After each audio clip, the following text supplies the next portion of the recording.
Hi friends, সবাই কেমন আছো? আশা করছি সবাই ভালো আছো। আমিও অনেক ভালো আছি। তো যাকে সেদিন আমি ড্যান্ড্রফ ট্রিটমেন্ট দিয়েছিলাম, তারই এটা সেকেন্ড পার্ট। ও আমাকে ম্যানিকিওরও করে দিতে বলেছিল।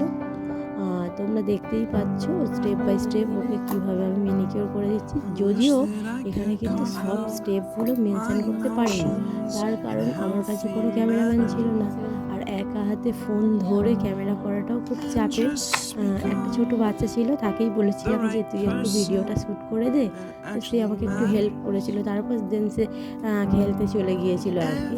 তো যারা হাউস ওয়াইফ আছে সবারই কম বেশি হাতে প্রচণ্ড ট্যান পড়ে, প্লাস হচ্ছে যেহেতু আনাজ টানাজও কোটার ব্যাপার থাকে, সেহেতু হাতটাই বেশি ক্ষতিগ্রস্ত হয় আর কি। তবে একটা করে যদি মাসে এই ম্যানিকিওর করে নেওয়া যায়, অনেকটাই কিন্তু ভালো রেজাল্ট পাওয়া যায়। তো তোমরা সবাই জানিও কাজটা কেমন হয়েছে। চলো আজকের মতো গল্প এখানেই শেষ করলাম। সবাই ভালো থেকো, টাটা, বাই বাই।